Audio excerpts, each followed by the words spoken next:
I'm Catherine Clinton. I'm a professor at the University of Texas in San Antonio and a research professor at Queen's University in Belfast. At the outset, I was asked to offer a paper on behalf of some of the legendary figures in abolitionism who could no longer be with us on this panel.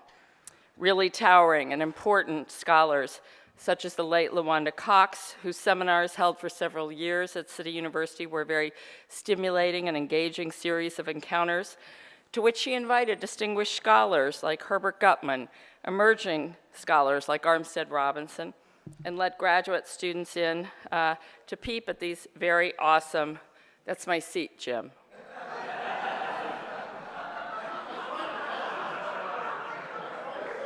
Thank you. You sit front and center, Jim. And we all are here to thank you so much for that very stimulating panel and a wonderful day. I felt privileged to get to re-encounter Betty Fladelin, whose death in 2008 robbed us in such an anti-slavery champion. Her pioneering works, her presidency of Scheer. It did not surprise me, but I was pleased to learn in preparation for the program that Professor Fladelin had been mentored by Alice Felt Tyler, whose Freedom's Ferment was part of the which intersects nicely with David Blight's keynote, which talked about the way in which we have historiographical transformations and interpretation of the abolitionist movement. Merle Curti, in his review, said that Tyler was eschewing the pseudo-psychological interpretation of certain earlier writers, that she rejected the condemnation of the reformers that was characterized by the work of some writers whose sympathies seemed to have been enlisted as a defense of the Old South. He cites her expanding and rich look at this important time in American history, even said that she reinforces some of the points made by Arthur Schlesinger Jr. But following this trail, I read a review of Arthur Schlesinger Jr.'s review of this book. And of course, his own Age of Jackson came out in 1945, a year after Freedom's Ferment. Arthur, of course, didn't need accolades as he received the Pulitzer Prize to assure himself of his work's own rightness. But in his assessment of Tyler's book, he suggested in the New England Quarterly that Mrs. Tyler sticks so faithfully to the canon that we can examine the adequacy of this canon. He became agitated over social history, which is a revolt against the sterility of institutional and political history. According to Schlesinger, Tyler commits a series of sins. He includes the omission of Andrew Jackson to be fully treated as one of these sins. For all of its pleasant style and useful scholarship, Freedom's Ferment may serve its main purpose by suggesting the extent to which the sideshow theory is leading us up a historical blind alley. Well, I would suggest 60 years later that I'm not just going to allow Schlesinger to stand in for what I would call a dismissive school of criticism of abolitionist scholarship as a sideshow, as I have suggested the work of pioneering scholars like Creditor, Fladelin, and Cox may be well integrated, but so too should the scholarship of a generation of scholars who've been nurtured. I'm glad that we're going to have a beginning here, Jim, but I think we need to go back and reflect perhaps on and I hate to be the one dropping the F-bomb, but the feminist scholarship, the early work of Ellen Du Bois, Nancy Hewitt, the vital studies by Christine Bolt, Sylvia Hoffert, Eleanor Flexner, Blanche Glassman Hirsch, William and Jane Pease, Stacey Robertson, Catherine Klisklar, Jean Yellen, Wendy Bennett, and the incomparable body of work by Julie Roy Jeffrey. This also includes important biographical studies, very near to my heart, by, again, Stacey Robertson, Gerda Lerner, Dorothy Sterling, Margaret Bacon, Nell Painter, Margaret Washington, among others. We all know the battle over lists and inclusion doesn't often happen up here on panels, but it's more in the bars, over dinner tables, and in the blogosphere. I know that my inclusion today is not because I wrote my first seminar paper at Princeton 40 years ago on Mariah Weston Chapman, who, by the way, is being treated to a new biography, The Weston Sisters, coming out next year. with UNC Press by Levy Chambers, but because I am both a scold and a Cassandra. My repeated warnings, an update of Abigail Adams' revolutionary advice to her husband, remember the ladies, has been really my crusade. If we're going to spend hours in impassioned debate over language and interpretation, and sometimes reading these things, I think it's not really, how can we spend so much time on words, although Sean almost convinces me the importance of these words, but certainly I live now in the state of Texas, where the words of personhood and how we interpret life and how we interpret property and how we interpret state intervention is very much a part of our day. So I do welcome the very bracing, wonderful debate. Slaves, free blacks, women were persons. They were denied citizenship and legal status, and they needed the law to catch up with modes of revolution, with what was set in motion by the Revolution of War, what was set in motion by the realities of liberty. The emancipationist impulse remains a power unleashed. And the role of abolitionism is a stirring force which will unleash the next three distinguished speakers. I've not asked them to keep to a text, but I've asked them really to comment on what they've heard here today, what they've learned over their collective 120 years of scholarship. I'm asking each of them to speak, and then we will all assemble up here on the platform, but they're coming up. And so I'll begin with Eric Foner, the DeWitt Clinton Professor of History at Columbia University. His list of awards and honors is long, serving as both the Pitt Professor in Cambridge, the Harmsworth at Oxford, his alma mater, which he attended between his stint as an undergraduate and a doctoral candidate at Columbia.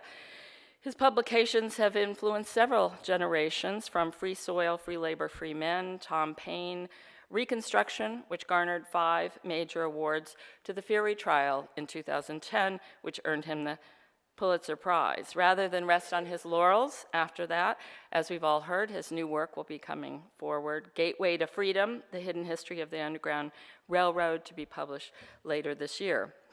As a public intellectual, we've all appreciated his commentary, his essays, his game show efforts on The Weakest Lincoln, and especially my favorite, advising on the Hall of Presidents at Disney World, which I think, really tops a list of influence. But James Brewer Stewart is emeritus professor, who will follow Professor Clinton, emeritus professor at Macalester College, training generations of bright young people who left his campus for grad school, and thank you so much. He began his publishing career with Joshua Giddings, The Tactics of Radical Politics, then published his influential Holy Warriors, The Abolitionists and American Slavery in 1976, with a revised edition in 1996, which is kept at a bestseller. In 2008, his abolitionist policies and the coming of the Civil War in some ways anticipated our debates here today. His influential studies of Wendell Phillips in 96, William Lloyd Garrison in 93, and Venture Smith in 2010 have really enriched our appreciation of individual action in the field.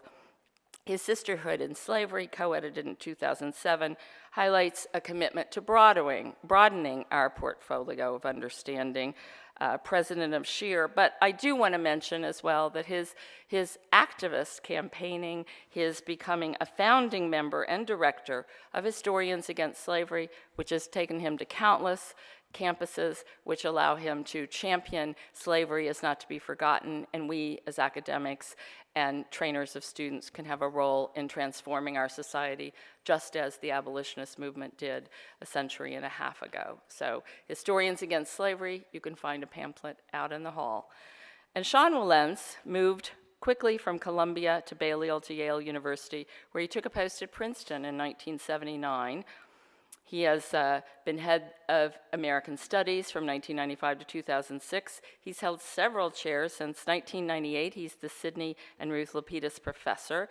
Impressive range of publications. I'm sure most of us are familiar with Chance Democratic, published in 1984. His work on the Kingdom of Matthias, centered here in New York City, is one of my favorites. And his Rise of American Democracy in 2005 was named a best book. It won the Bancroft Prize, followed by his biography of Andrew Jackson, his Age of Reagan. Quite a slip there in 2008. But of course, his legendary and envied role as a public scholar means that his accompaniment of President Clinton on trips to Spain, Ethiopia, Rwanda for the Clinton Global Initiative shows he's looking to connecting the past and the present, as well serving on the Board of Trustees at Princeton University Press and a contributing editor of the New Republic. Perhaps his most envied position is the scholar in residence at Dylan.com. But on that note, we welcome such a distinguished group, beginning with Professor Foner.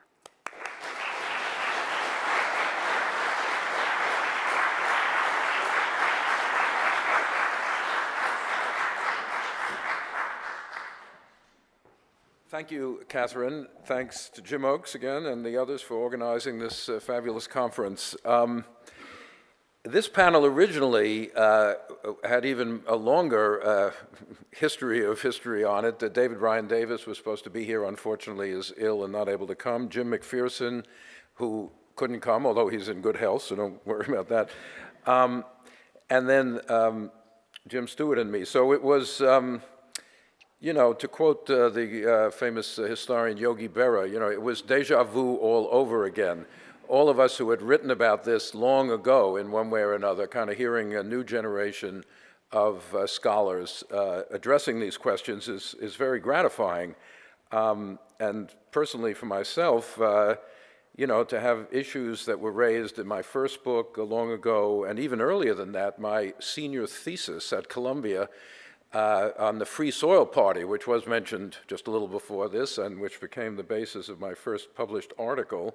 So there's still life in those issues yet. And then particularly to share the panel with Jim Stewart, we first met in the summer of 1967. By the way, when you said there's how many, 120, 100, 200 years of history on this, that's only Jim and me. Sean is not even counted in that. But we met in 1967 in the Western Reserve Historical Society, where he was doing work on his dissertation having to do with Joshua Giddings, and I was doing work on the Republican Party, so we overlapped.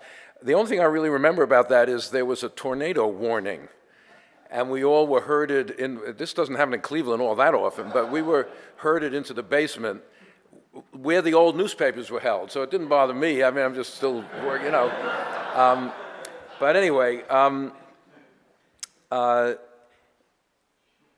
so Jim asked us, I guess, to just comment with some thoughts about what was said yesterday and today, and maybe some things that were left out. I mean, a couple of things that strike me about, how the papers here today kind of fit together in a new perspective, really, in many ways. One is what you might call a kind of a long emancipation. In other words, this fits in with many other things going on. Historians tend not to know how to count, We think the 19th century went from 1789 to 1914.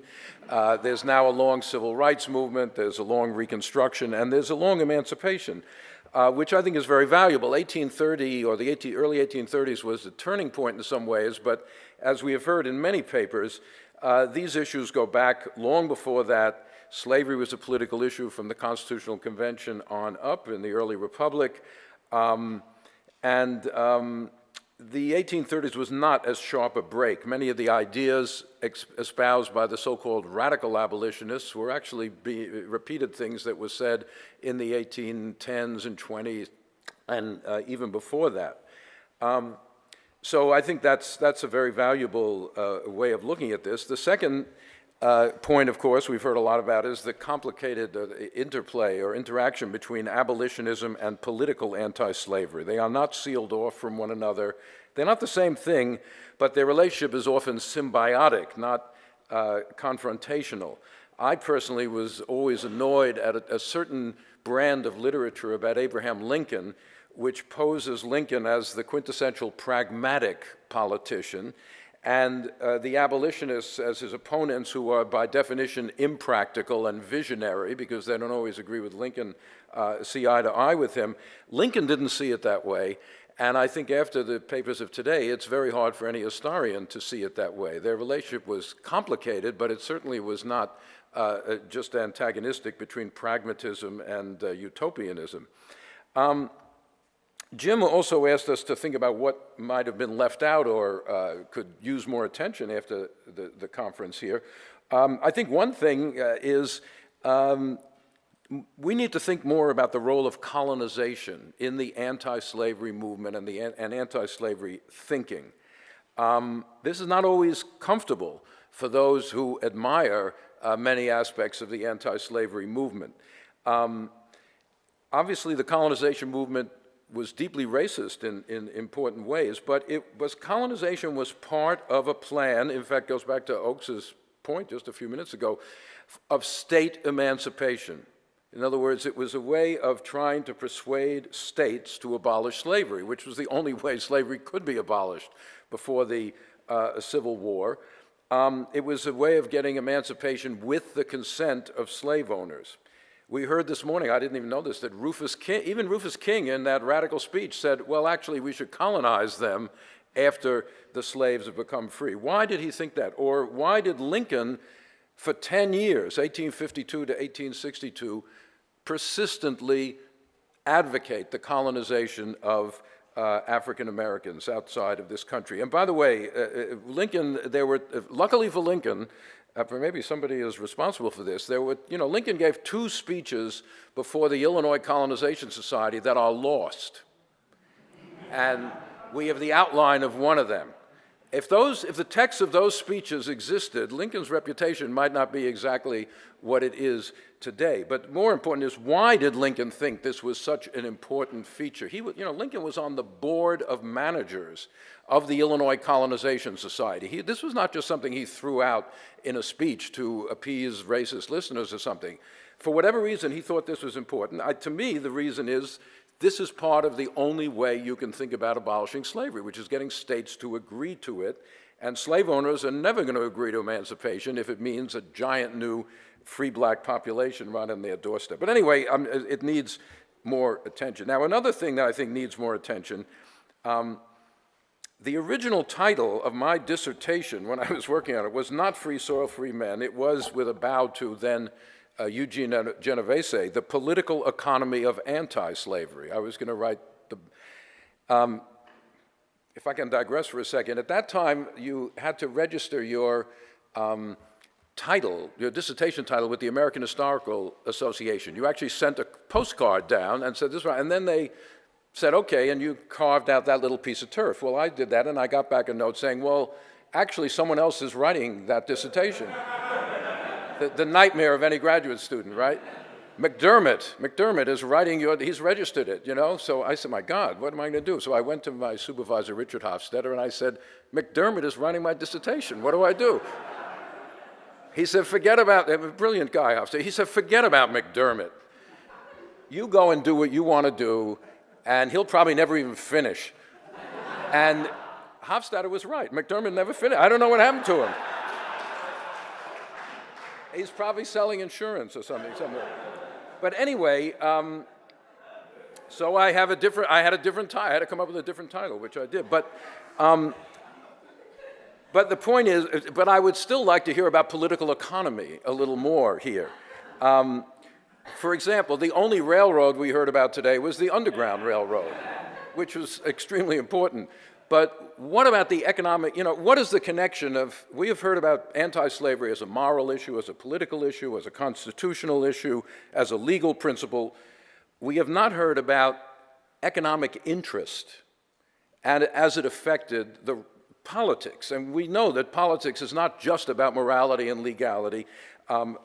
I've been called many things, one of them being a neo-Beardian. I'm not trying to go back to the notion of, the tariff being the cause of the Civil War. But the form that anti-slavery politics took in the 1850s was powerfully affected by the economic transformation going on in the North at that time, the reorientation of Northwestern agricultural trade from the South to the East, the beginnings of a factory system. In other words, we have to relate anti-slavery back to the emerging capitalist society of the North.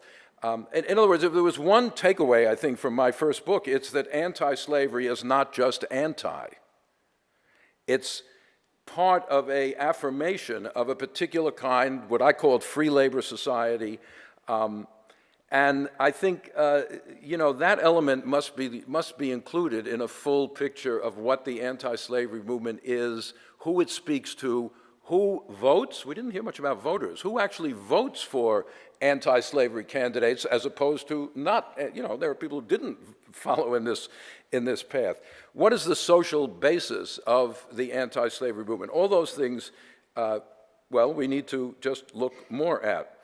Now, David Blight said last night that he found abolitionists a little too self-righteous, and he wouldn't like to spend a lot of time with them. Personally, I would like to have dinner with William Lloyd Garrison. I'm not sure I'd like to go on a drive across the country with him, but, but I'd be interested in chatting with him about things. I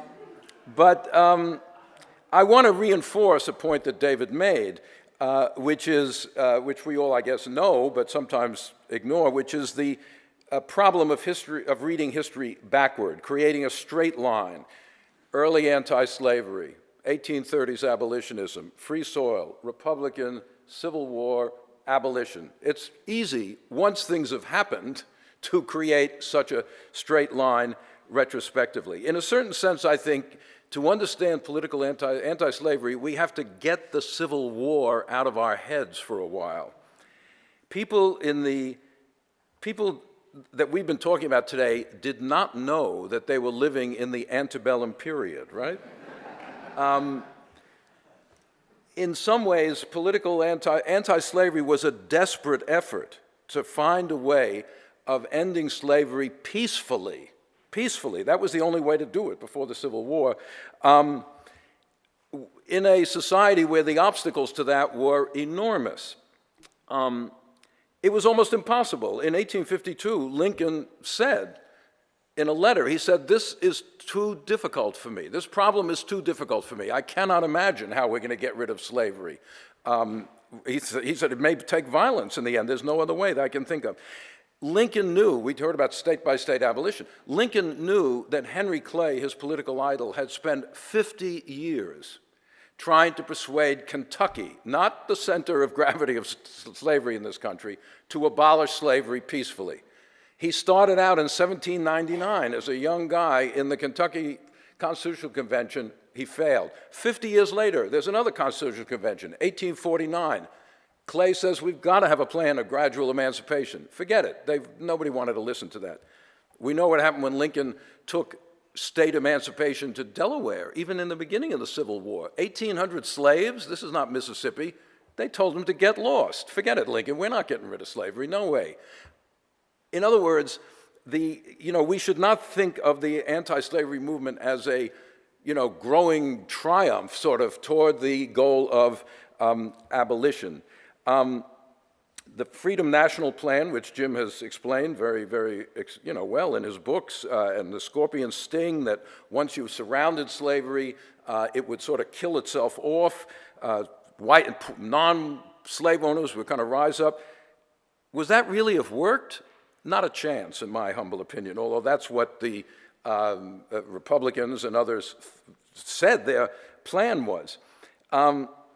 In 1858, the Chicago Tribune, great anti-slavery newspaper, wrote, "No man living will see the end of American slavery." No man living. That's 1858.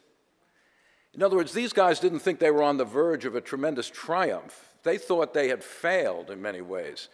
I mean, Frederick Douglass is about to go to Haiti when the Civil War breaks out. He was so despondent, and even though he opposed emigration for a long time, he finally said, well, maybe that's it. Maybe we do have to get out of here.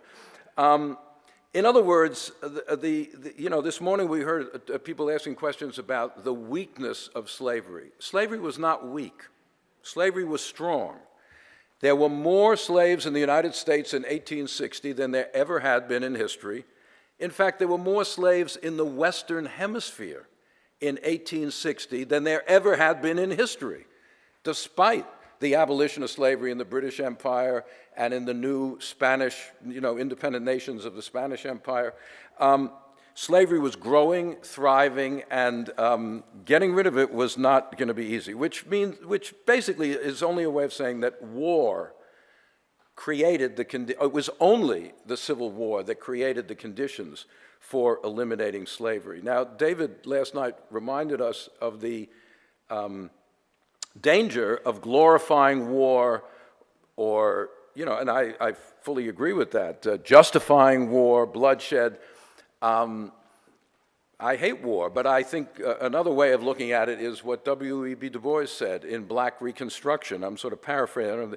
He said, war is murder, force, and anarchy, but sometimes good comes out of it. And that, I think, is the proper tone or moral stance to take about the Civil War, that good can come out of war, which is in itself horrible.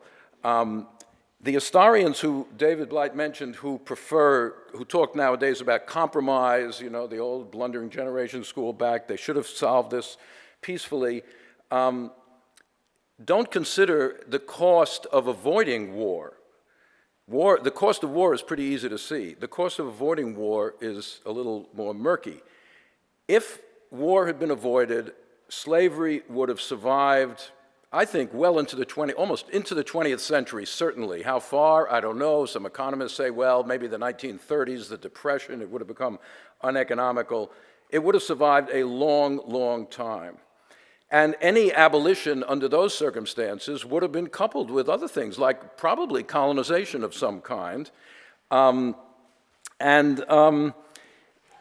if war had been avoided in the secession crisis, look at the compromise plans that were put forward. That maybe they could have avoided war if they were adopted. I don't know. Stephen A. Douglas proposed a National Sedition Act to make criticism of slavery a federal crime. In other words, to avoid war, there are other costs like democracy and freedom of speech. This is not to justify war, but it's to say that if we're going to say that the war should have been avoided at all costs, then I think one has to put forward a plausible scenario for the abolition of slavery in the United States without the Civil War, which I have never seen. Maybe someone can come up with it. So basically, I come away where David started last night with the thought that the Civil War, despite everything, was an irrepressible conflict. So thank you very much.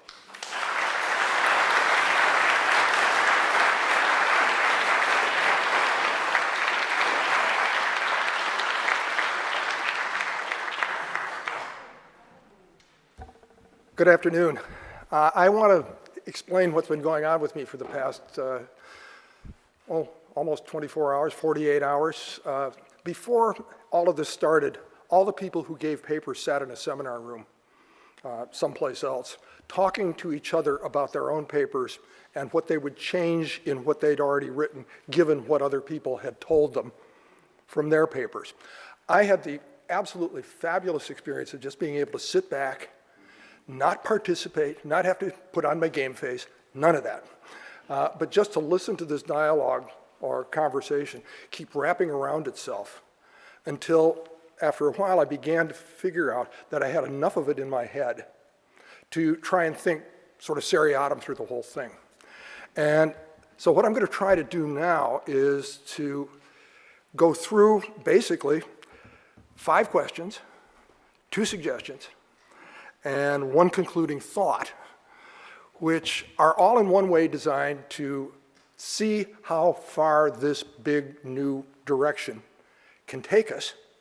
What I'm doing is I'm not criticizing what's been done. What I'm trying to do instead is to get into it from new angles so that we can enhance the conversation and deepen it. And I must say, this is great fun for me because back when I was giving my presidential address at Scheer in 2005, I made this absolutely nasty remark about the fact that political history and the history of reform movements, particularly anti-slavery, live in alternate universes. And back then they did. They just passed like ships in the night and nobody cared. And now here we are. And so actually all I'm trying to do is to say this is a very fulfilling occasion. It began when Eric and I rode out the tornado in Cleveland. That's another interesting part about all this, and this does get to something that Mike Pinkster talked about using history in one way or another to try and speak to the present. While I was doing my work in Cleveland, Cleveland, Ohio exploded with the assassination of Martin Luther King. And what happened in the streets included the burning of a high school in a black community named after Joshua Giddings. There were half-tracks and tanks going down Chester Avenue in Cleveland when I was doing my research. And the reverberation between then and now has been with me ever since, which is why I do Historians Against Slavery. And do believe in a variety of different ways that we did get into this business because something annoyed us about the way the dark-skinned people are treated in the world. And we might want to be a little more forthcoming about that motivation when we write things. So anyway, I promised 5 questions, 2 suggestions, and 1 concluding thought. Okay.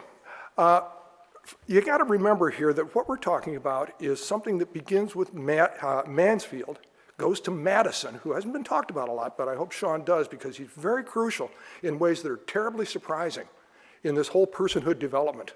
So we go from Lord Mansfield to James Madison to Rufus King to Salmon Chase to Abraham Lincoln, which is a huge transit of time. And if you're going to have a longue durée, which is I think what people are gunning for here, you have to be able to show how this thing adapts as time passes and as other knowledge that's sitting out there about the way the politics and political culture works impinges on this longue durée as it moves along. So my 5 questions are really about that. I want to know about competing political values, and I was so glad that Manisha talked about that with respect to Lincoln, but right now I'm reading a biography draft of Edward Everett written by Matt Mason. Now, Edward Everett believes in personhood. He's also a doughface. He's somebody who values the Union in very, very strong ways, has deep political convictions that go way beyond the whole business of advancing his political career. He's all over the place with conflicting values that have to do with personhood and union. And there are a lot of people like him. And the reason he's so interesting to me is because Edward Everett is a great orator, and he lives right next door to another great orator named Wendell Phillips, whose biography I've written. And the point is that they're in conversation with each other because they're dueling for the same audiences.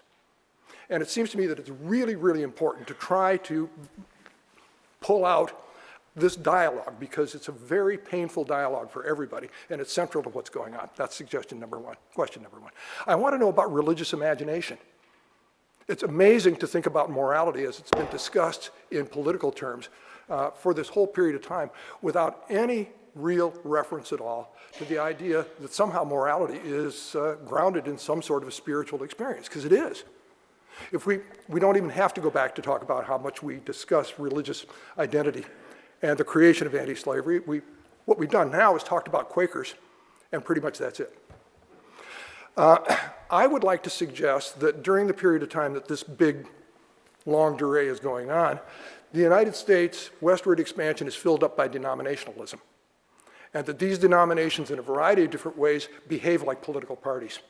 In other words, they tend to try and bridge sectional differences in order to be able to create a common religious culture and a common sense of faith, and at the same time coming together across cultural differences, you begin to see slavery close up and the same kinds of afflictions that begin to take over the two-party system in American politics starting in the 1830s is something you'll find happening in denominations as well. And personhood is all over these denominations. So that's number 2. Third is something we've talked about already because Eric talked about it, elections and electorates. And I couldn't second more what we heard about women. I mean, we have this huge, rich literature. And I'm particularly close to Stacey Robertson. We do a lot of different things together.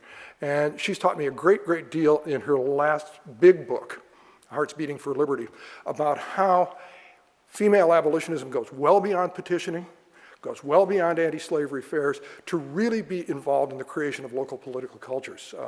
Another person who talks about this a lot, and we'll hear more from, is Bob Gross in all the research that he's been doing on those kinds of questions in Lexington and Concord, where women rule. They just do. And political culture is established there. There's been a long discussion in all this paper presenting about how important local concerns are, how important it is to have enclaves of freedom of one kind or another. I think you have to really start down at that level, because I think Alan Kraut was right a long, long time ago when he titled one of his articles on the Liberty Party, "Vote as you pray, pray as you vote." That's number 3. I want to know more about evolving constructions of race, which has been something that has been bothering me for a long, long time and that I wrote about quite a bit at the end of the 90s. Because I don't think it's the same set of experiences in broad form to have dark skin in an urban area in 1790 as it is in 1830. I think it's much harder. My feeling is that there's a strong evolution that goes from patronage, and I think we've heard a lot about that in Sarah's paper, of privileged whites doing a variety of different things in manumission societies in New York in tandem with ordinary African American people, and opening up a whole range of legal and emancipatory routes for them. And by 1830, what you have, I think, is hair-invoked democracy. All the black people that used to live in Cincinnati now live in Canada as a consequence of the riot there in 1829. And on into the 1830s, the violence simply continues. I want to know how personhood fits into all that.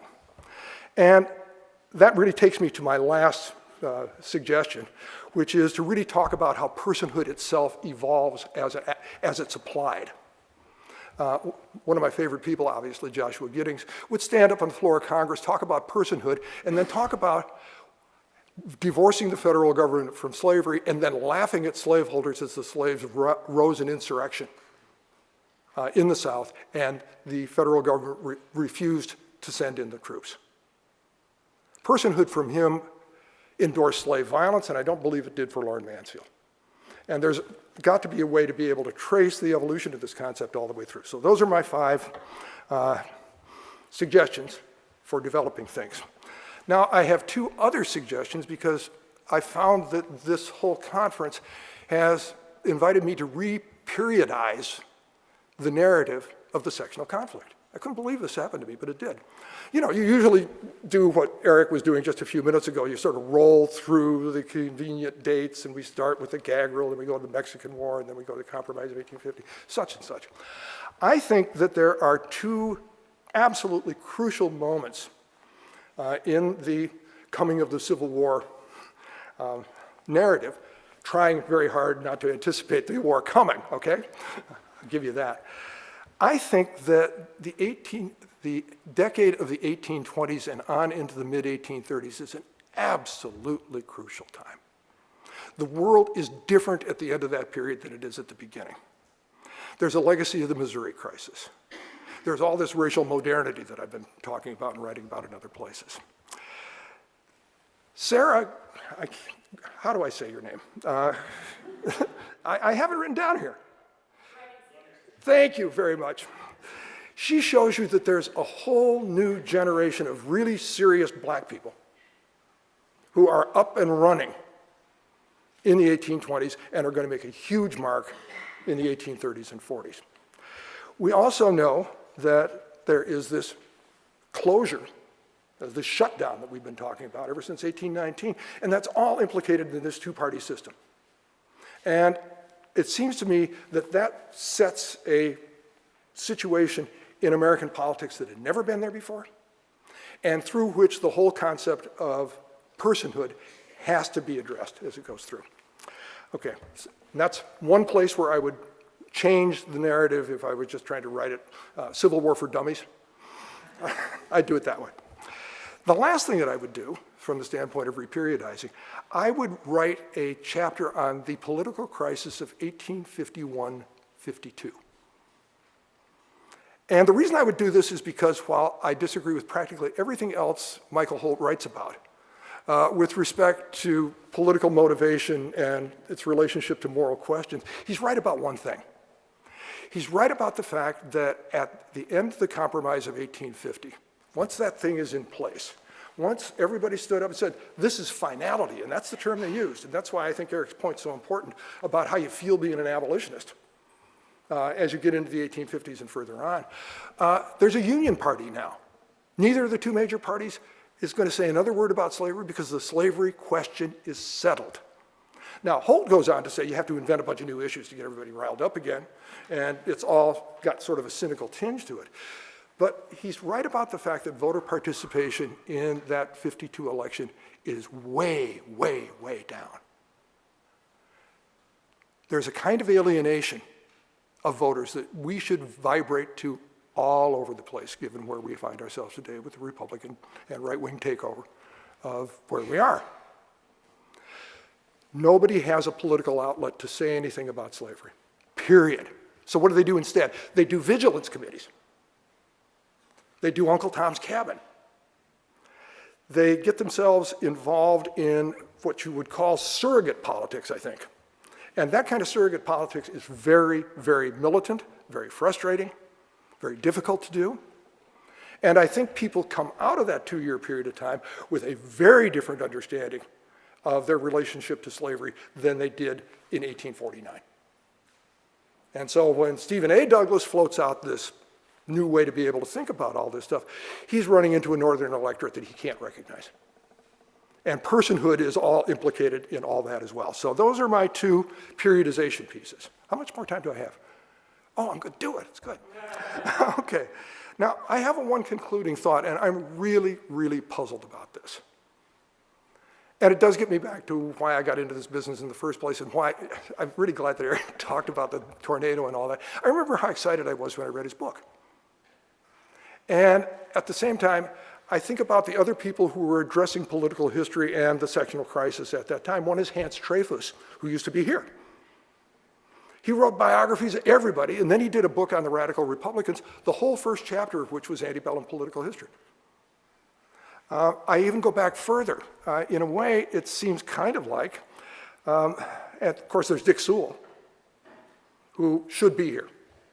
I mean, if anybody besides Eric is the modern progenitor of what we're talking about now, he's the guy. And I'm going to tell him that when I get his email address back from David Blight so that he can know how alive and well he is in this room. But it even took me back to Gilbert Hobbs Barnes. I was going back to a chapter called The Broadening Impulse, which is the last chapter of his original book that got us going on this stuff in the first place. And when I look at the way that Corey Brooks has developed all this and put so much depth and embellishment into that line, which is not, in some sense, a new line of investigation, it's so much more deeply and comprehensively done the way that Corey does it, that it's really, really surprising. So take that in one place and leave it there. The flowering of political history is wonderful, but I am totally flummoxed by the fact that I can't connect personhood to equality, to racial equality. It's very, very hard for me to do. When I hear that there's a Republican Party that's expecting non-slaveholders in the South to follow Hinton Helper, to create an anti-slavery coalition that's going to abolish slavery state by state, I can't see equality there anywhere. The whole free soil business still seems to me something that leaches out the deeper kind of egalitarian vision that abolitionists have had ever since the very beginning. And Eric will probably want to just tell me to get off the stage when I say this, but it seems to me that if you go into a civil war with such an emphasis on abolishing slavery and so little discussion of racial equality, you're going to come out the end with a book by Michael Perman called Reunion Without Compromise. And when you do that, yeah, the amendments are terribly important. I don't want to be misunderstood at all. The amendments are absolutely the lifeblood of what we have to fight for and continue to work with. But at the same time, it seems to me that what upholds Reconstruction in the long run is not a white commitment to much of anything. Albion Tourget got it right when he talked about bricks without straw. What holds it up is African-American courage and political agency. And at the same time, radical Reconstruction, as we would like to think about it, is pretty short as a congressional thing, even though it's got a long history as it plays itself out in the former slave states. So I leave this whole question of personhood and its relationship to equality in a very, very skeptical mood, and I'd like somebody to help me with that. Thank you.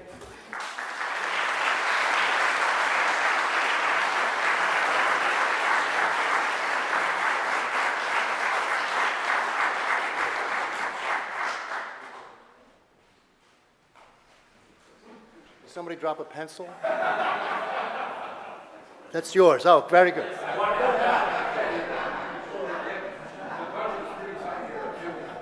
A little bit of housekeeping, just a little bit of housekeeping.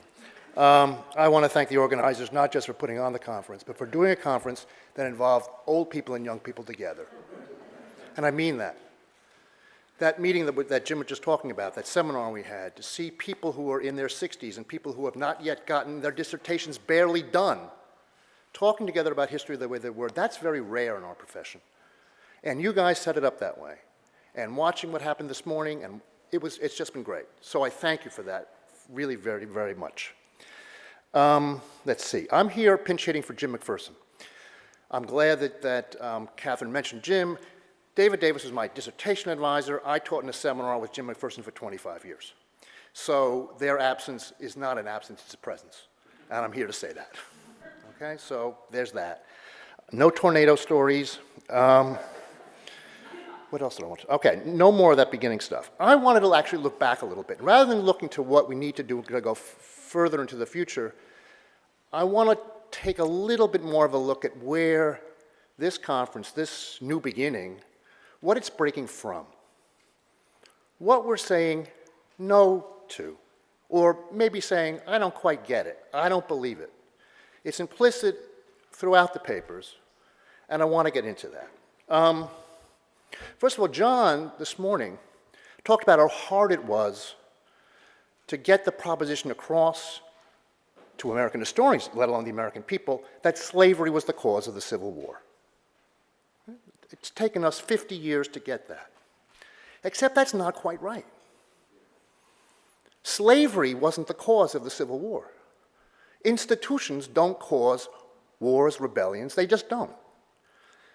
Wars and rebellions come out of political crises involving human beings in which one side won't abide anything other than rebellion or war.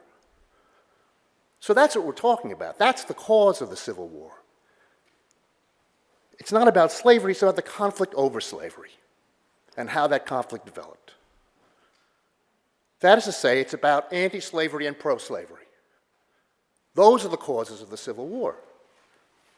And to the extent, and I believe this is true, to the extent that anti-slavery was the greatest and certainly the most effective revolutionary force in modern history, to be fought against by the counter-revolutionary upholders of slavery, then I think you can say that anti-slavery led to the Civil War. But it started long before 1830. It started actually, as John said, long before 1775. It's a very long story. Great revolutionary movements don't just happen. It takes a while for them to happen. So the question we're really grappling with then is, what was this anti-slavery that helped lead to the Civil War? Here, I think, the conference and where we're going really is breaking with, and this is going to be something of a caricature, I admit, but I think insofar as it carries any plausibility, hang in there with me. An account of what anti-slavery was about. We start with the American Revolution, which was, according to what I think is the dominant narrative, basically conservative regarding slavery. Was not strengthened slavery more than anything else. If there were heroes, they were the British. You know, Lord Dunmore freeing slaves in Virginia. Right? That's what the revolution was about. There were some humanitarian efforts, to be sure. Manumissions in Virginia after the war, gradual emancipation of the North. But there weren't that many manumissions, it turns out. And gradual emancipation, well, it was really deeply conservative. Hemmed in by white racism. It freed no slaves. It left the children of those slaves to stay in some sort of bondage, some sort of involuntary servitude for decades. So what? All capped off by the American Constitution. A fundamentally pro-slavery document in so many ways. Well, we'll get into that about Madison when I get to the the other stuff. Okay, so all capped up to a constitution that's fundamentally pro-slavery. A covenant with death. Garrison was basically right. Garrison was basically right. Thereafter, slavery only picks up steam. The election of 1801, brings the election of the Negro president, Thomas Jefferson, elected only because of the 3/5 clause, which begins the Virginia dynasty, which begins a long period of slaveholder domination. The slave power begins in 1801, when John Adams is removed and Thomas Jefferson comes in. Okay? And it keeps on going in that direction. The 3/5 clause really does work. The Constitution, pro-slavery Constitution, ensures slaveholder domination of the federal government. There is some kind of anti-slavery out there. It's very genteel. It's very federalist. It's very quiet. It doesn't really get anything done. But it's there, and it fades away. Gradual emancipation ends in 1804. That's it. No more. So the abolitionist stirrings are there. There's the Hillhouse Amendments. There's all that stuff that floats around Congress, but it doesn't get it always gets defeated.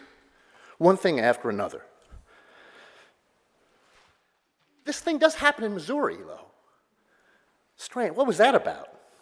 Kind of comes and goes, though, right? And the South won. Slavery is is allowed to continue in Missouri.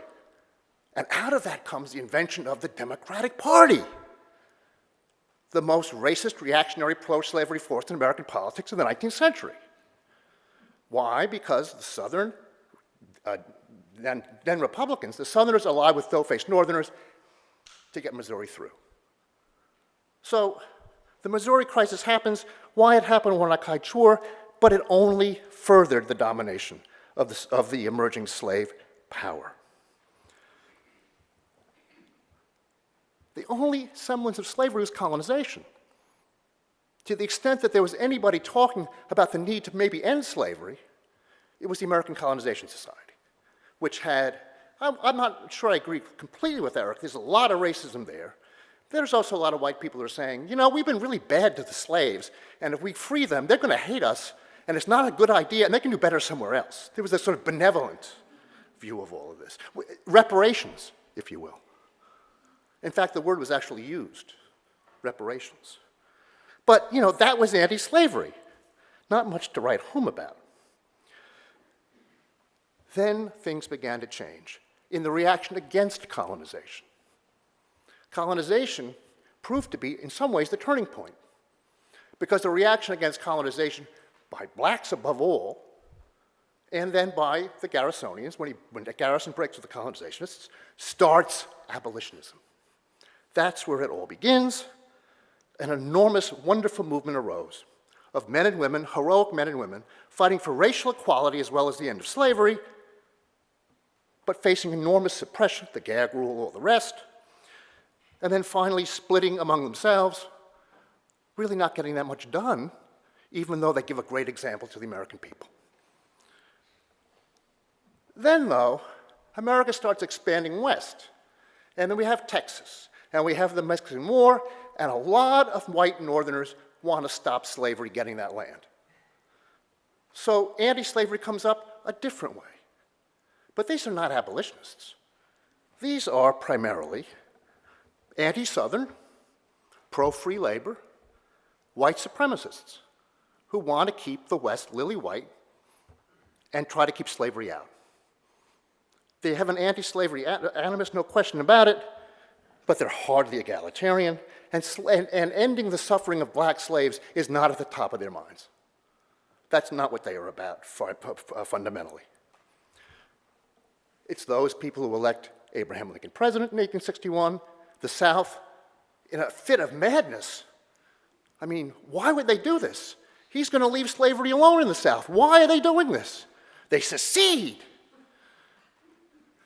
Crazy, crazy, nuts. Eventually, though, this is a war for the Union. It is only the contraband slaves and the abolitionists who push Lincoln and the Republicans to go for the Emancipation Proclamation. And then, as Nevin said, war became revolution. Okay, that I think, does that sound familiar? I mean, there's so many people say, yeah, okay, so. There's been a pushback against this narrative for about 10 years. And it's been a very hard slog. And I'll tell you some stories. I think this conference marks a breakthrough. Marks a breakthrough in breaking with that narrative in very important ways, in part because, well, mainly because, that narrative is fallacious. It's fallacious in conception, it's fallacious in facts, and it's fallacious in execution. If you've been attending, and you've all been attending these talks, one paper after another has been punching big holes in that narrative. One after another. We find, for example, that radical anti-slavery thought came way before the American Revolution. John Blanton showed us this. It's there with the Diggers, the Ranters, the beginnings of Protestant dissent. Anti-slavery's there. I'm in a sort of odd position, actually. I contributed a paper to this conference that you haven't heard, and now I get to comment on it. Which is brilliantly conceived, and I have to thank the organizers for that, too. But basically, I found out, I think I've discovered, I don't know if I've convinced Eric yet, I'm still trying, that there were a series of debates in Philadelphia in 1787 that no one's seen before. And they involved precisely the issue of property in slaves. Can you have property in human beings? The issue actually came up. It came up repeatedly. The South Carolinians, with the help of the Georgians, they're pushing it very, very hard, and the North, with the help of Madison, says no. What that means is that greater minds than anybody in this room, Abraham Lincoln, Salmon Chase, didn't quite get it. They were more right than they knew. Roger Taney and the complete Confederate, or case for the Confederacy and secession, is based on a lie. Or, I'll make it softer, an historical falsehood. So that's different kind of constitution than we were talking about. The slavery is protected, but it's not quite what we thought. Gradual emancipation. Gradual emancipation isn't so conservative. Gradual emancipation opens up possibilities. After emancipation, after these laws are passed, the action doesn't stop. There are all sorts of actions going on to allow slaves to marry, to allow slaves, not just the people who are freed as indentured servants, but allow slaves to marry. That's not coming willy-nilly from the New York State Legislature. That's coming because the cause continues, and it's not just a bunch of effete Federalists. To me, effete Federalists, I know it's kind of, what should we say? It's redundant. But I say that with a smile and a cheer, and you all know that I'm just kidding, right? But it's not just, a bunch of rich guys sitting around with paying a lot of dues to, drink sherry, and no. They're working very hard, and they're working with Absalom Jones. They're working very hard with all of the black ministers in town, in Philadelphia and New York primarily. The alliance between whites and blacks, that didn't come out of Garrison. That had been there all along. And it was in part because of what was going on with gradual emancipation.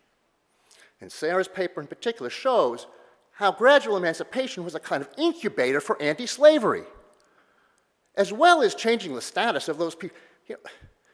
There was something not so gradual about gradual emancipation. There's a difference between being an indentured servant and being a slave, a fundamental difference. Indentured servants can get married, can own property. The chattel principle's broken. That happened immediately. And there are lots of other little curlicues in those laws that were passed. Some slaves actually did get freed in the first couple of years because of the ways that the laws were designed. But even apart from that, it set something up for the future. It set something up that we think only started later. In fact, it was part of this grand sweep of things. So again, things don't look so simple. The politics of, I think of it as the divorce of slavery and state. That's really what the free soil people were about. You know, I'm not saying that this all came out of the Jacksonians, believe me. But insofar as they were talking about getting rid of the money power by divorcing bank and state, so the free soilers were talking about the ending the slave power by divorcing slavery and state. Basically what they were about. That looks very different from the white supremacist, anti-Southern people who just wanted to get the slavery out of the West. There's a fundamental commitment there that goes much deeper. Well, I could go on with the rest of the papers. I suspect I got 1 minute left, right? Okay. My point is only that I don't know where this is all going. I mean, I suppose if I had 10 more minutes, I'd give you my rap about where it's all going. But I'll spare you that. But something's happening here. Something is really happening here. And I'm not going to quote Bob Dylan, but something is happening here. For that, I think we've all been treated to an extraordinary display of intellectual fireworks, of opening up possibilities in the study of history that we didn't know were there. And for that, I think the conference has been an enormous success. Thank you.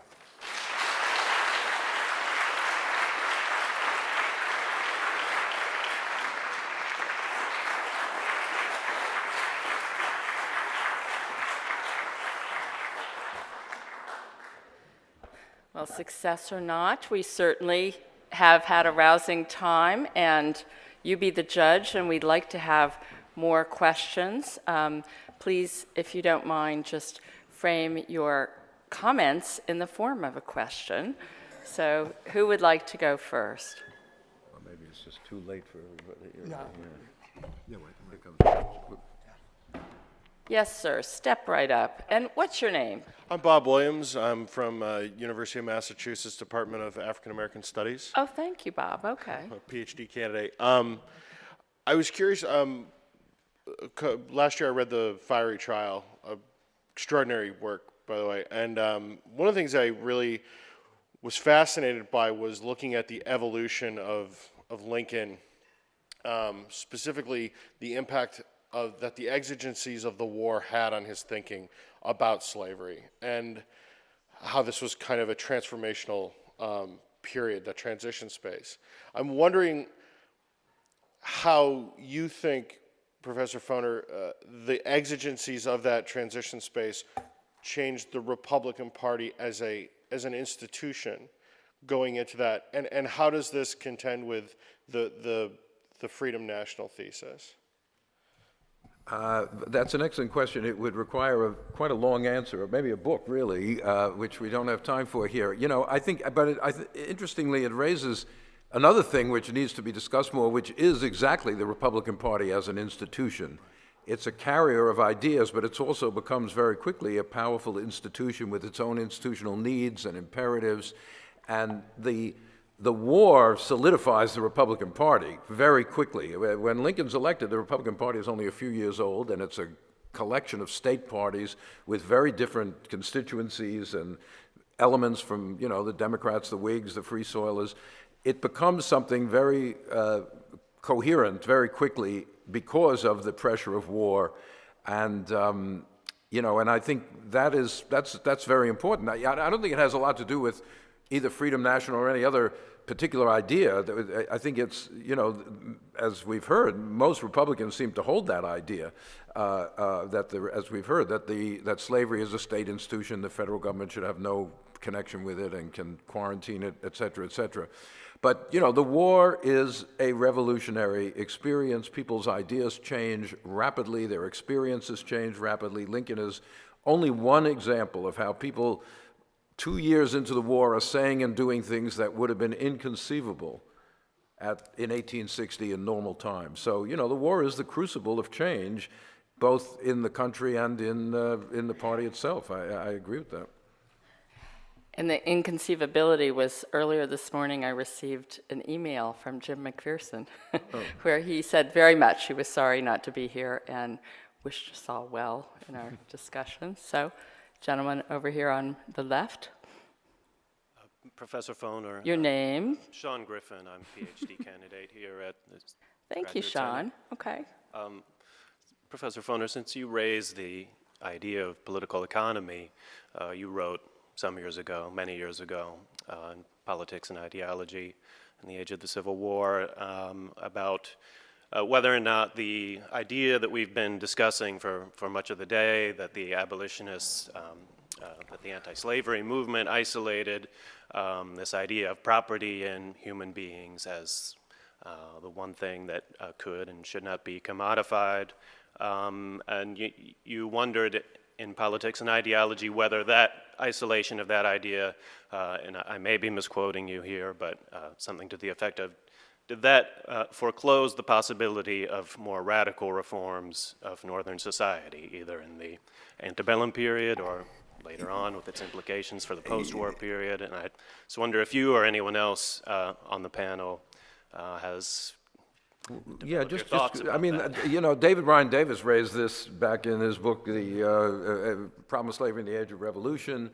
I wrote a little article one time about the labor movement and the abolitionist movement. I mean, the argument being that the isolation of slavery, of property in human beings as uniquely evil, tended to, divert criticism or attention from other forms of property and other forms of inequality. I wouldn't argue that in the stark way that I just did.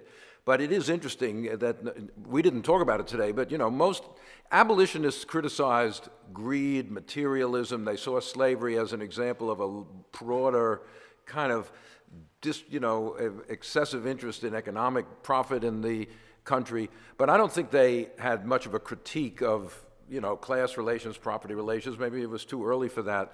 And, the early labor movement was quite critical of the abolitionists for their indifference to quote-unquote wage slavery at the time. So I think, without assigning blame one way or the other, I think this question of property, which has been discussed in, a lot the last day or two, there's more to come. There was the question of marriage, which has been raised, property in women under coverture, and the general question of property. But if property in human beings is illegitimate, does that mean all the other forms of property relations are therefore okay?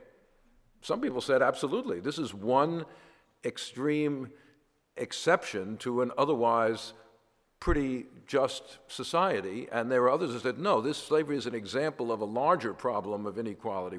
So that debate went on long after the Civil War, obviously. Just an additional thought. The person that I think is most attuned to this problem over the course of his whole career within abolitionism is Wendell Phillips. Yes. And it's fascinating to watch Phillips try to figure this out before the Civil War, and he can't do it. He spends a lot of time talking about poverty in Europe while he's doing his tour. And he's trying to ask himself the question at that time, is poverty slavery? And he keeps saying no. It's the same kind of response that Garrison had to England and to the dark satanic mills and all that sort of thing. Once slavery is abolished, or once slavery is on the carpet for being abolished in the middle of the war, suddenly it becomes possible for him to expand his horizons beyond the easy acceptance of the idea that there is such a thing as slavery of sex, because that's what his wife told him. To be able to go further on, to really start to think about property relations. But that's real late for a guy's career. And then after that, he ends up in a labor movement where his basic recipe is everybody ought to vote. There's very little understanding of really strong class conflict. The idea is that politics solves class conflict. So we're a long ways away from talking about all that in a serious way. If I can just jump in too on this, it's a fascinating question. On the working class business, though, I mean, there is a way in which, first of all, first things first, right? Wage labor, well, but we have slavery to deal with. Slaves would love to be wage laborers, right? So there's a sense, there's a way in which we're going to take the real problem and deal with it, and then whatever happens, happens. But that's not a defense of capitalist wage labor. That's just a matter of political priorities and the overwhelming problem of slavery. Secondly, the constituency thing, the research that I've read on the Liberty Party and the Free Soil shows a great deal of working class support for those parties. Right. Lynn, all the big factory towns, they're going for, and it's not the managers who are voting for it. In fact, they're voting against it. They're the cotton wigs. But the question of property is interesting too, because there's a lot, this is a stage in the development of American political economy where lots of different kinds of property are being invented, not just slavery and free labor. There's the whole panoply of stocks, bonds, what have you, the land question, which is crucial for the Republican Party. There's a whole party that developed saying, no, we should have freedom to land, land should not be commodified. That's a big deal. But that's happening across the board. So it's a matter, I think, of stepping back in part from getting back to political economy, seeing where the entire country was in this question of property that Jim is making so central, seeing where it is across the board. Because now that we've opened it up, it becomes a bigger deal. Yes, sir. Your name? Yes, Michael Walters, Doctor of Letters candidate, Drew University. You may have addressed this question just previously, but I just may require some elaboration. Let them do the elaborating.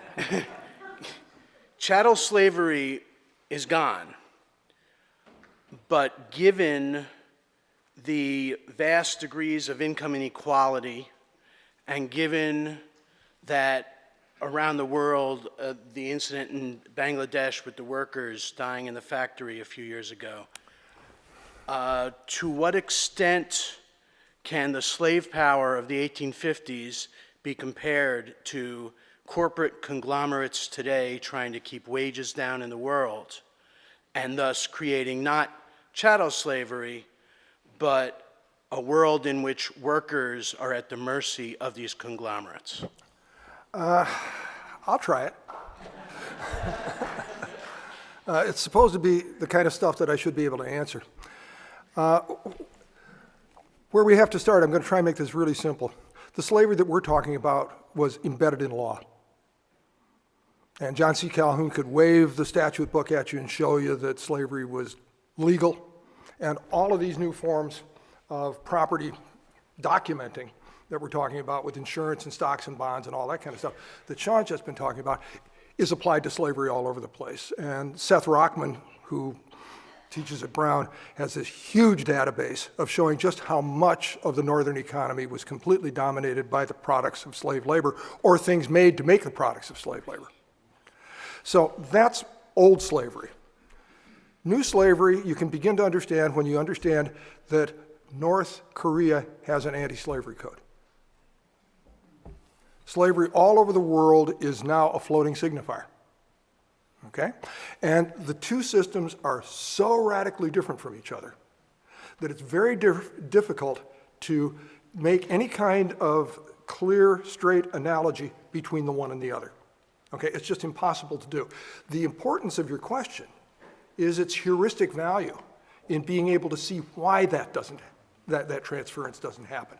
You begin to see modern slavery more clearly, and I'll take this a lot farther and say that the African American experience, if you know it right, with slavery and subsequent forms of oppression, is a history that allows you, by a combination of analogies, comparisons, contrasts, to be able to see this invisible institution a whole lot more than you ever did before. And so the answer about wage slavery is really difficult. Think about somebody coming from the Chinese countryside who's impoverished, who's going to go work at one of these huge corporations assembling your cell phone. And don't think about the miners who are excavating rare metals in order to be able to make this happen, who are working behind barbed wire in northern China as well. She goes into a huge factory, an assembly place, which is again surrounded by barbed wire, guarded by people with machine guns, lives in dormitories, can't get off campus, and you talk to her about why she's doing it, and she says, I want to do this, because that's better than starving in the countryside. The whole business of beginning to learn what coerced labor is the best outcome of asking the question whether or not it's slavery. You understand what I'm trying to say? But it's a much more complicated situating in the present as a result of being assisted by the set of contrasts from the past that allows you to get there. That's the best I can do for now. I can do a lot more, but that's all I got. Thank you. Gentleman here, your name? Robert Spiegelman. I teach sociology at Fordham. Great. Okay. A couple of things. There were some allusions in the papers read that to sophisticated critiques of the slave power, which I'd like to hear a little more of specifically.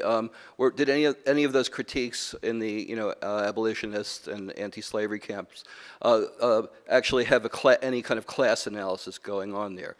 To wit, in New York City at the time, did the slavers, which I think they did, know that the Bank of New York was a shipping industry creature that helped finance their slaving operations in part, and the cotton, as the panel knows. Okay, so you'd like them to ask the I question? want to have a little more. Very short, please. Okay, I'll make it really short. Thank you. Did they know that Moses Taylor was hooked up with the First National Bank there?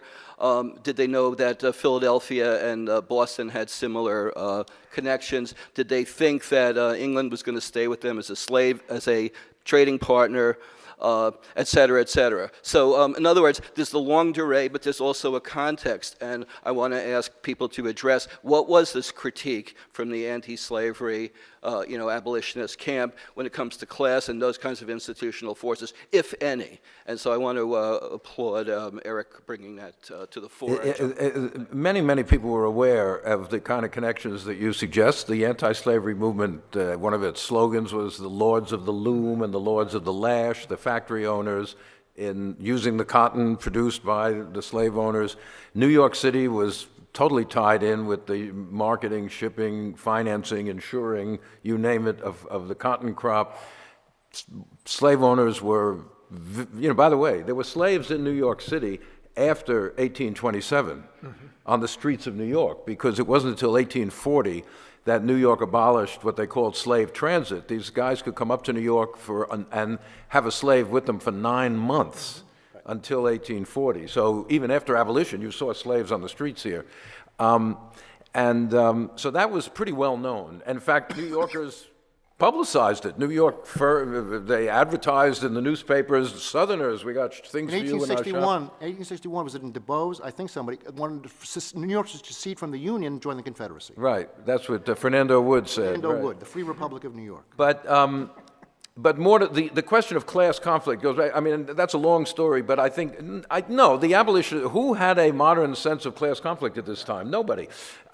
It was, they talked about class, they talked about, yes, the slave-owning class, et cetera, but within the abolitionist movement was not attuned to class relations within the North. Maybe because, as Sean said, slavery was the overriding evil, but they were uncomfortable talking. When they heard about wage slavery from the labor movement, it wasn't simply saying, well, let's deal with slavery first. They said, no, the wage relationship is fundamentally different from slavery because you can leave your job, you can negotiate, which of course is a strong argument. The labor movement said, well, what about all these exploited workers? Why don't you say anything about that? I mean, so this debate went on in that way, but one shouldn't look for the modern rhetoric of class conflict, whatever it is, back in the 1830s. But was the South so crazy to think that they could get away with this secessionist break when they had allies like that? That's my other. Were they crazy?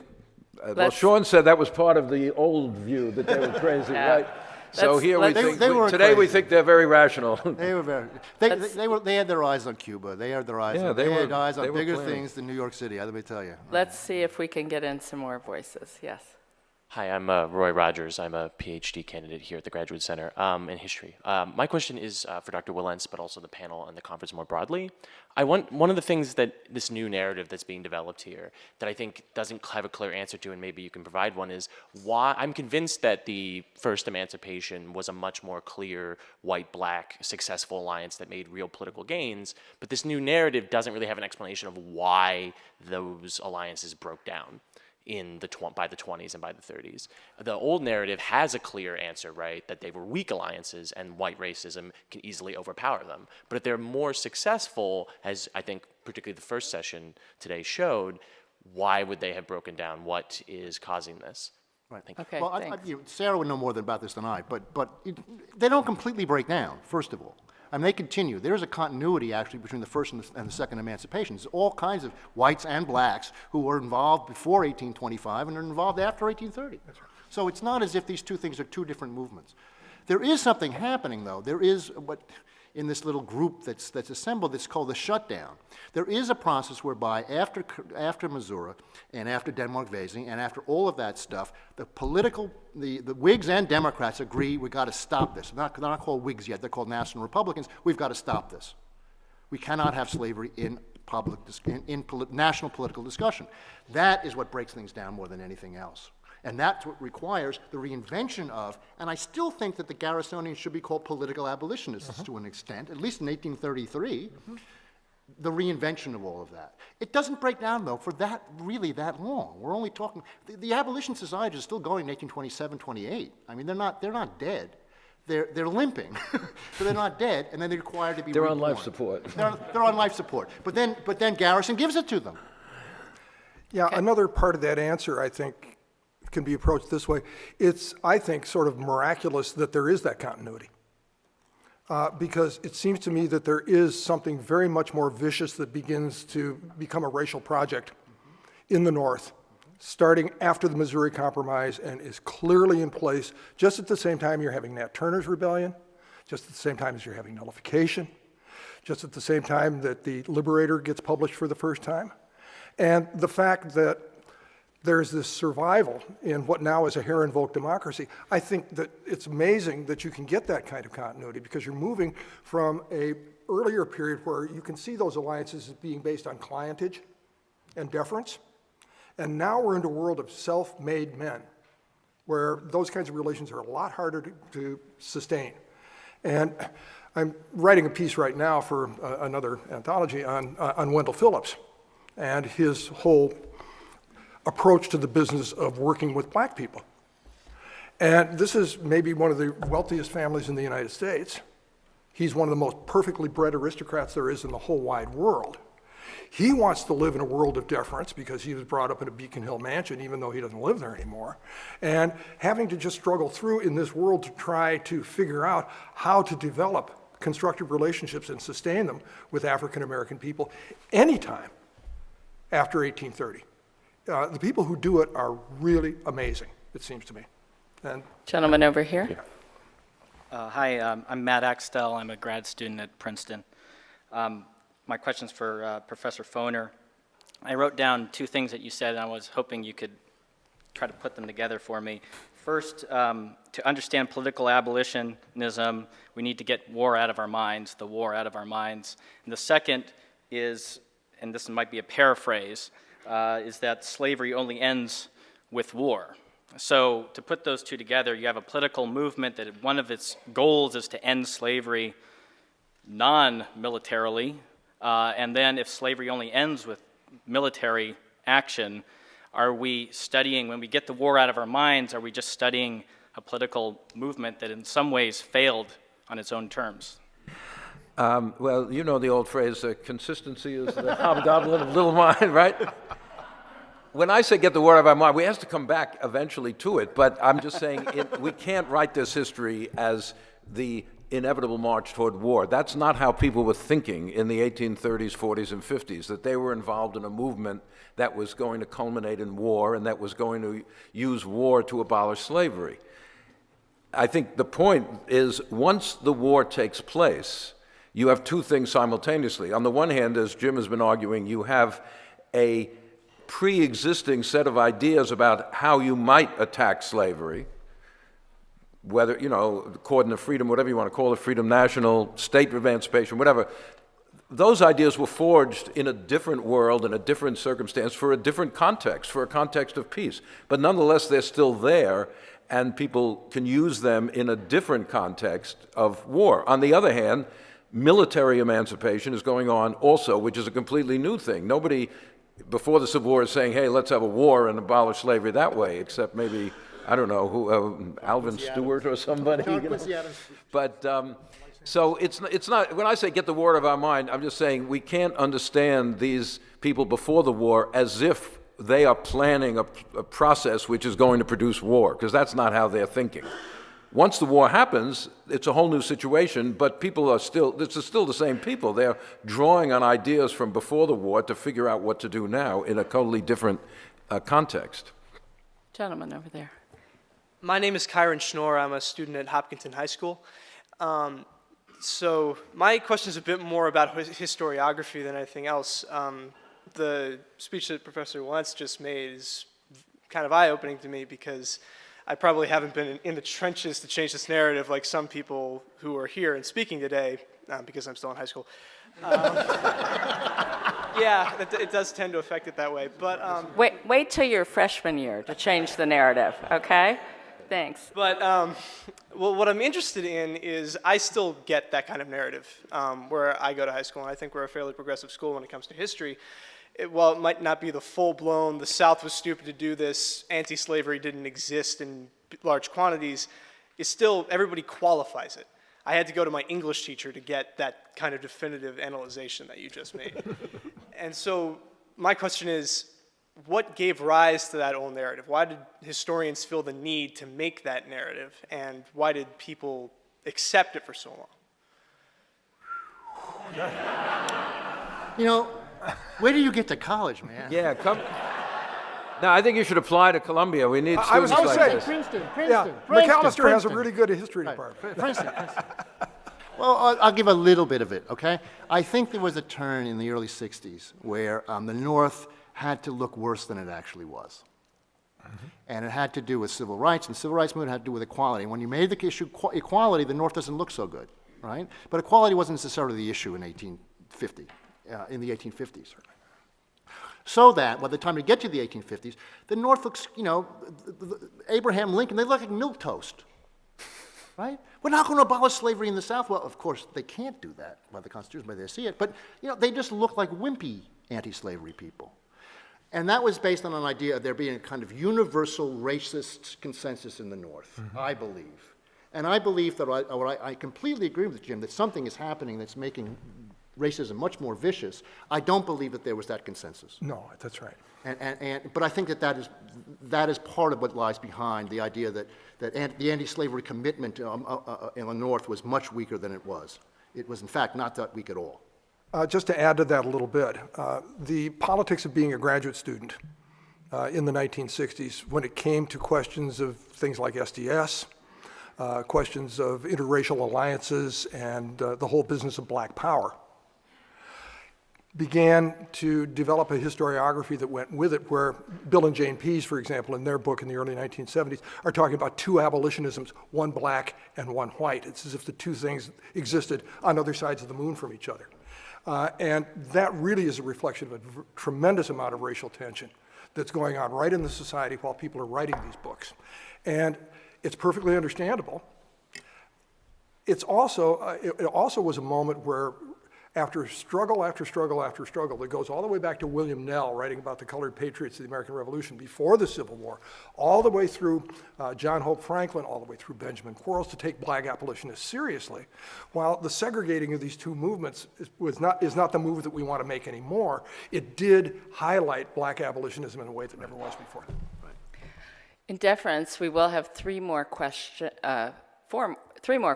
so I want you each to please just state your name, your question succinctly, all three of you, 1, 2, 3.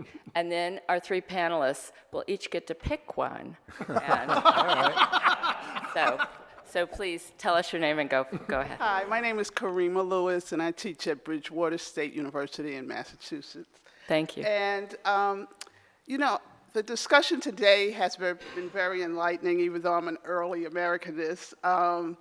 But one of the things, and I think I'm following up from Professor Stewart, who was talking about these two camps of blacks and whites, and what I wanted to hear more about to make the black abolitionists come alive, because, you know, we like talk about them in a group, kind of, so to speak, but to make their experience come alive is to understand what they were going through during this period of history, what that entrenched racism was about, how they couldn't find jobs, and how they were subject to kidnapping, and just the life experiences, and what was their relationship in New York with enslaved people.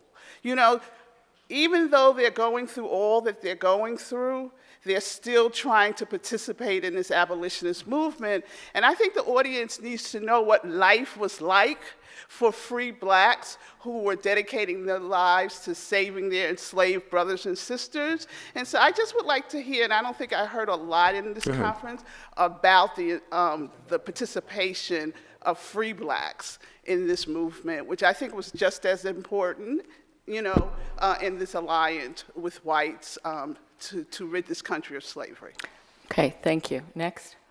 Hi, my name is Lisa Kapp, and I teach at a high school in Brooklyn, the St. Anne's School. And I just wanted to ask you, while you're here, which document or two would you single out as one that would illuminate some of this new narrative, even for high school juniors or seniors?